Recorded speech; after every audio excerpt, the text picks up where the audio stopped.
À l'heure où les marchés sont en chute libre, que les crypto-monnaies sont en train de rentrer en bear market, est-ce que voir un Bitcoin à 100 000 dollars est encore possible? Eh bien, dans cette vidéo, je vais te montrer que c'est possible et que c'est même encore plus probable qu'avant, notamment avec les conditions de marché qui s'accélèrent et qui s'améliorent ou même se dégradent malheureusement avec le temps. Mais je vais te montrer également pourquoi est-ce que c'est de plus en plus probable que ça arrive dans un futur plus ou moins proche. Déjà, pour commencer, est-ce que c'est possible actuellement que le Bitcoin monte à 100 000 dollars dans les prochains mois? Eh bien, malheureusement, il y a de très faibles chances que ça arrive selon moi. Pourquoi? Non pas à cause d'une conséquence intrinsèque au Bitcoin ou aux crypto-monnaies, mais plus une conséquence externe à cause du marché global de la crypto-monnaie, de la bourse, de l'économie en fait simplement. On voit que le Bitcoin a atteint son plus bas depuis fin 2020, c'est une chute de plus de 20% si je ne dis pas de bêtises, et donc on voit que le marché global est très craintif. On le voit d'ailleurs grâce à l'indice de la peur qui est autour des 6 à 11, donc ça veut dire qu'on est dans une peur extrême, mais c'est le cas également sur le marché de la bourse où tous les investisseurs ont de plus en plus peur, ce qui est compréhensible. On atteint une inflation record, que ça soit en Amérique, en Europe ou même en France. Depuis septembre 1985, on n'a plus vu une inflation aussi élevée qui est de 5,2% actuellement depuis le début de l'année. On voit également une récession qui est en cours, même si on ne sait pas l'affirmer aujourd'hui à 100% parce qu'il faut avoir les relevés du PIB, mais on est quasiment sûr qu'on est déjà actuellement dans une récession, chose qui n'arrive pas tout le temps et qui indique de mauvais présages pour l'économie à court terme. Et donc les investisseurs ont peur d'investir dans tous les actifs car tout baisse actuellement. Que ça soit l'or, que ça soit également le SP500 qui a largement baissé, la bourse en général, les crypto-monnaies, personne n'y échappe, et même les obligations qui sont censées quand même être l'une des choses les plus sécurisées dans quoi investir, notamment les obligations américaines, et bien à court terme, ont largement augmenté les taux d'intérêt. Pourquoi? Parce que les investisseurs ne veulent plus en acheter et ont peur de l'économie à court terme, ce qui a pour effet de faire augmenter leur taux d'intérêt pour en attirer davantage et ne pas faire qu'elle s'écroule. Donc il faut vraiment faire attention actuellement parce que ce n'est pas que sur les crypto-monnaies, mais toute l'économie globale est à genoux et malheureusement ça risque de durer encore quelques mois, voire peut-être quelques années avant de revoir un marché comme on avait avant. Donc pour moi, actuellement, Bitcoin ne peut pas aller à 100 000 dollars, notamment à cause de ces raisons-là. Mais comme je te l'ai dit, ce n'est pas parce que le Bitcoin n'est pas possible techniquement ou il y a un problème dans celui-ci. Non, c'est juste l'ensemble du marché qui est très défavorable à la montée du Bitcoin ou même de tout autre actif actuellement. On a également une mauvaise image des crypto-monnaies récemment, notamment avec l'affaire de l'UST qui a dépeg, qui devait censé être un stablecoin et qui devait valoir 1 dollar. Et malheureusement, on voit que ça n'a pas duré et qu'il y a eu une grosse chute de celui-ci qui n'a pas pu rester stable justement. Et ça, c'est un gros problème comme avec le Terra qui valait plusieurs centaines de dollars et qui est passé bien en dessous du 1 centime, donc une perte de 99% presque. Et donc, ça a entaché fortement l'image des crypto-monnaies, cette affaire-là. On voit également, par exemple, avec Christine Lagarde, qui est la présidente de la Banque Centrale Européenne, n'hésite pas à justement tacler un petit peu les crypto-monnaies en disant qu'elles ne valent rien.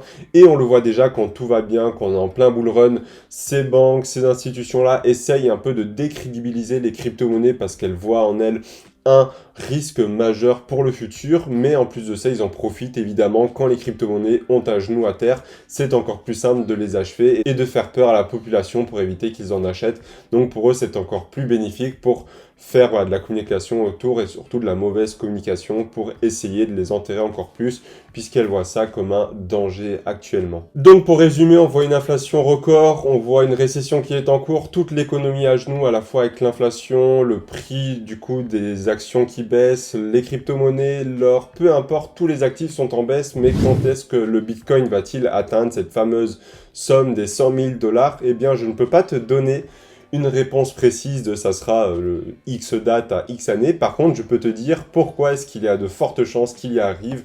On va commencer tout de suite. C'est simplement, premièrement, le CEO du coup de Coinbase estime que d'ici 2030, nous pourrions atteindre 1 milliard d'utilisateurs des crypto-monnaies, ce qui représenterait à peu près un septième, je crois, ou un huitième de la population mondiale actuelle.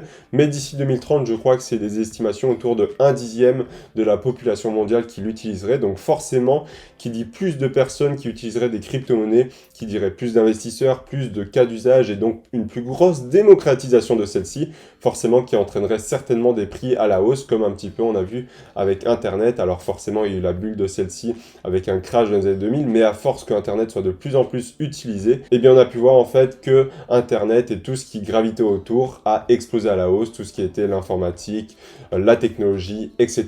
Mais donc les perspectives d'y arriver sont de plus en plus nombreuses, on voit de plus en plus de cas d'usage. Je prends mon cas personnel, les crypto-monnaies font partie de mon quotidien, et non pas parce que j'investis dessus ou je suis investisseur, mais aussi en tant que particulier, c'est-à-dire que j'utilise Nexo. Si tu l'as pas vu, j'ai fait une vidéo à ce sujet-là, justement, où je t'explique comment je l'utilise en remplaçant ma banque actuelle par Nexo. Alors forcément, il faut se diversifier, c'est pas encore quelque chose qui a fait ses preuves sur le long terme, mais je l'utilise quand même au quotidien pour des achats, pour stocker et stacker mes crypto-monnaies.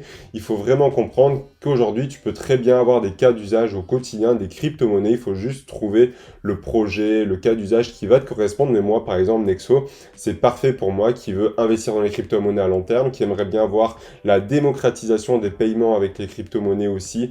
Eh bien, ce qui est possible grâce à Nexo, à ce qu'ils utilisent sous forme de collatéral, etc. Je ne vais pas rentrer dans le sujet. Si ça t'intéresse, je te laisse aller découvrir la vidéo. Mais en tout cas, au plus il y aura de cas d'usage dans différents domaines d'application, au plus les crypto-monnaies vont être adoptées. Et on le voit aujourd'hui, chaque année, il y a de plus en plus de détenteurs de crypto-monnaies, que ce soit des investisseurs ou autres. On voit également de plus en plus de grosses entreprises le détenir dans leur bilan d'actifs. On voit par exemple Tesla qui en 2020, si je ne dis pas de bêtises, a massivement investi dans Bitcoin, plus de 1,5 milliard de dollars, mais ce n'a pas été le seul. D'autres entreprises ont suivi.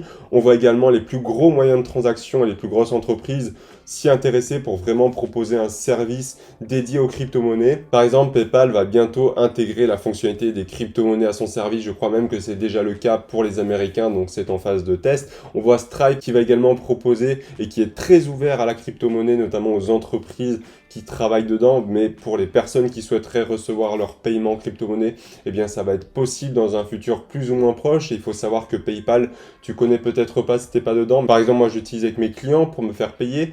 Toutes les boutiques en ligne, ou en tout cas la grande majorité, fonctionnent avec Stripe. Enfin bref, c'est vraiment l'un des acteurs majeurs de la transaction en ligne dans le monde entier, et notamment dans tout ce qui est boutique en ligne, e-commerce, etc.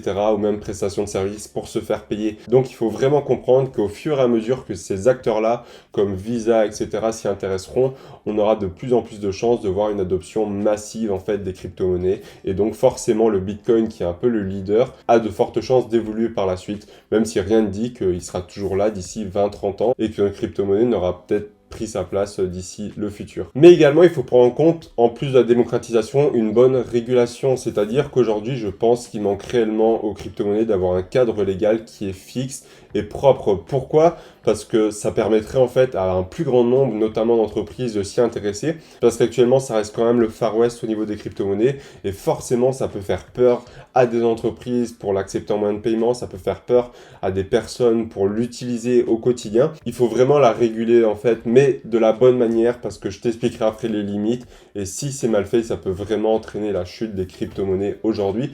Et pour finir, Bitcoin à lui seul, il faut savoir que sa market cap, donc son prix fois le nombre de jetons qu'il y a de disponibles, est supérieur à Walmart, c'est supérieur à 2 fois la capitalisation boursière de McDonald's, c'est supérieur aussi à la capitalisation boursière de Coca-Cola, et en plus de ça, quand je te dis ça, c'est sa capitalisation autour des 20 000 dollars quand c'était à son prime, donc à son ATH, à son all-time high, donc son point le plus haut.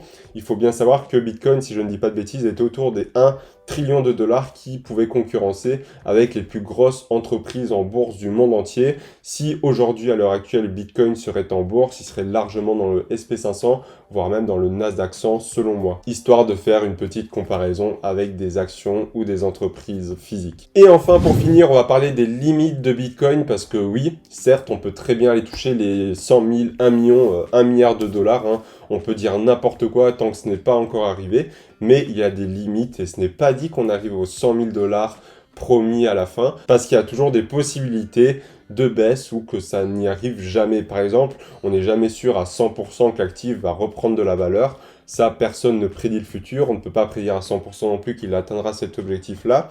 La possibilité de voir un Bitcoin à 0 $, même que extrêmement minime, n'est pas impossible non plus. C'est un risque à prendre en compte également. Ou même pas le fait que ça arrive à 0 $, mais le fait que ça ne remonte jamais à cause de certaines circonstances est tout à fait possible également. Donc il faut vraiment prendre en compte cela. Et surtout, comme je te le disais, l'État peut totalement interdire la crypto-monnaie. Et là, tu vas me dire, oui, mais justement, on va toujours pouvoir en détenir, ça sera jamais la fin réelle des crypto-monnaies. Certes, mais si aujourd'hui l'État l'interdit, tu prives 90% des utilisateurs actuels, à mon avis, arrêteraient d'investir dessus. Et comment ils pourraient l'interdire? C'est très simple. Déjà, ils disent aux exchanges principaux d'arrêter leurs activités en France, par exemple Coinbase, Binance, etc. Ils interdisent la possession de crypto-monnaies. Donc tout ça va refroidir tous les particuliers détenteurs de crypto actuellement. En plus de ça, les entreprises n'auront plus confiance, donc ne l'accepteront pas, ou en tout cas ne le développeront plus. Il y aura plus de projets autour de la crypto-monnaie, parce que forcément, si c'est interdit, à mon avis, les entreprises qui créeraient des projets ou des nouvelles choses grâce à la blockchain et aux crypto-monnaies seraient interdites, à mon avis également. Donc, si aujourd'hui l'État dit stop, eh bien, il y a de fortes chances que ça cause la perte des crypto-monnaies, selon moi.